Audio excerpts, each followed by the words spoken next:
To many Marvel fans, the original Netflix Daredevil series is the single best show ever made based on a Marvel character. Let me know if you're one of those fans. I've seen a number of people calling Daredevil the MCU's masterpiece, which may not be a super popular opinion with movies like Infinity War and Endgame out there, but everybody's entitled to their own opinion, no matter what you think of the MCU. Daredevil was a fantastic series that successfully stood on its own while expanding upon the universe in a smaller scale and more human way. Matt Murdock is an incredibly complex character who constantly finds himself struggling with the human consequences of his superhuman actions, which is something we didn't see a whole lot in the main MCU timeline.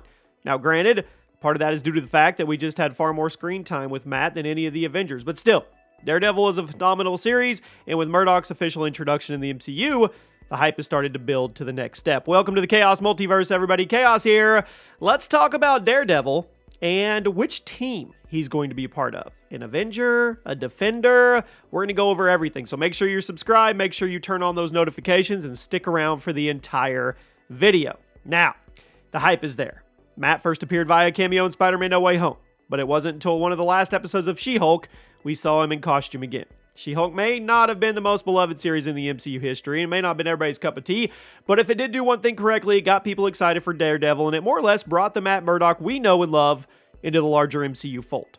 Now, obviously, Matt is going to be changed a little bit in order to fit with the lighter tone and less mature content of the MCU's usual output, but it was good to see Charlie Cox as the Devil of Hell's Kitchen once again, and it's looking like he's going to play a much larger role in the story moving forward. But is he officially going to be an Avenger? What's going to happen from now until Secret Wars, or even the Kang Dynasty? Are the Defenders going to be revived? There's a lot to talk about, so let's jump in. Now, I don't want to spoil anything that happens in Daredevil's show, because a lot of people are now going back and experiencing it for the first time, so rest assured I'm not going to give major spoilers in this video, but I do want to discuss a rather important question.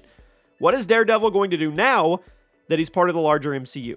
What is his story going to look like? It's no secret that Phase 4 was a little bit underwhelming because it was basically just a year of Marvel setting up future projects, and it's probably not going to be until Phase 5 that things start to get crazy. Kang is set to make his main debut in Ant-Man 3 following his brief cameo in Season 1 of Loki, while Sam Wilson is going to make his big screen debut as Captain America after he started breaking in the suit in his own show alongside Bucky. But something I find very interesting is a lot of little elements from the Daredevil series are finding their way into the MCU, be it directly or through Easter eggs. Wilson Fisk, better known as Kingpin, plays a major role throughout all 3 seasons of Daredevil, but he surprisingly showed up in Hawkeye, so that solidifies his existence in the MCU. Jessica Jones, who is referenced a couple times in Season 2 of Daredevil, is also rumored to be coming back in some capacity in the future, although that hasn't been confirmed yet. Now, Daredevil Born Again is the upcoming continuation of the Netflix series, but it's very clear that Marvel Studios is taking some liberties with the source. Obviously, Matt Murdock and Wilson Fisk are acting a tad differently in the MCU than they did back in the Daredevil series, but since the MCU is intended to be viewed by a younger audience, it makes sense. Now, in case you didn't know, Daredevil is an extremely mature series, features graphic violence and an incredibly dark and unforgiving look at the organized crime in a place like New York. So while Daredevil and Kingpin now exist in the MCU, the new show likely isn't going to be covering things like drug trades and human trafficking like the original. Someone on Reddit recently pointed out that Marvel Studios have confirmed that the upcoming Marvel Zombies show is going to feature a TVMA rating, the TV equivalent of rated R.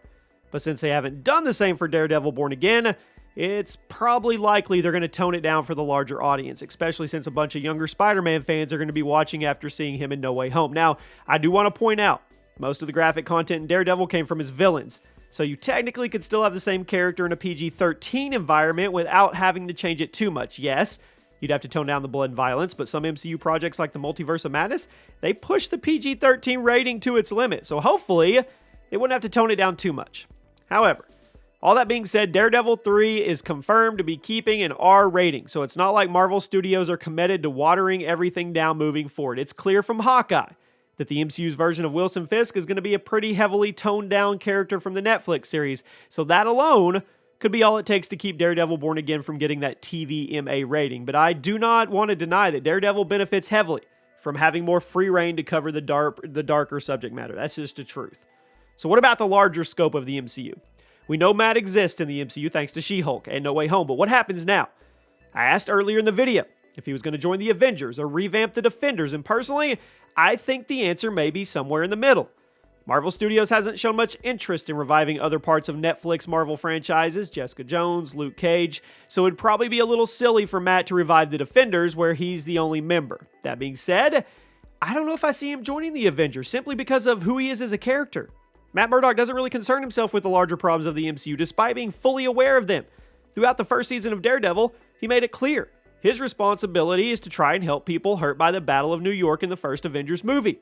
Now, the destruction caused by the event caused a lot of unseen damage like the rise of crime rings and the lack of faith in the police, basically forcing vigilantes like Daredevil and Punisher to step in and do their job. So I wouldn't be shocked at all if Matt Murdock actually has some resentment towards the Avengers because he saw firsthand what they were capable of. It's kind of like the central conflict of Captain America Civil War. We may see the Avengers as heroes, but what they do in the process of saving the world can cause a tremendous amount of damage to normal everyday people who were unlucky enough to get caught in the crossfire. Think back to Batman, Superman, same premise. Daredevil, on the other hand, operates in the dark. Makes it clear that he only hurts people who he believes deserve it. So put simply, I don't know if this version of Daredevil will be interested in joining the Avengers. I have no doubt he'll fight alongside them when the chips are down, and he obviously knows they're ultimately the good guys, but the collateral damage they're capable of dishing out and causing may keep him from ever actually officially joining the team. Now, bringing a character like Matt Murdock in the larger MCU could have some pretty interesting effects, assuming the writers do their best to keep the character intact. Obviously, certain things are going to need to be changed for the wider audience, and we already saw a little bit of that in She-Hulk, but Matt seems mostly to be Matt. Give or take a few things that could easily be retconned in his next appearance. You guys need to remember, She-Hulk's finale was weird, and it was completely shattering the fourth wall, and as it stands right now, we don't even know if the version of Daredevil shown in the She-Hulk is actually the version we're getting in Born Again. For all we know, the whole episode could have just taken place in a piece of Jennifer's imagination. When it comes down to the properly reintroduction of the character, he's 100% back to the character we remember from Netflix. Who knows? But when it comes to his role in the larger MCU, I don't think he's going to concern himself that much with the Avengers, at least until the threat is too big to ignore.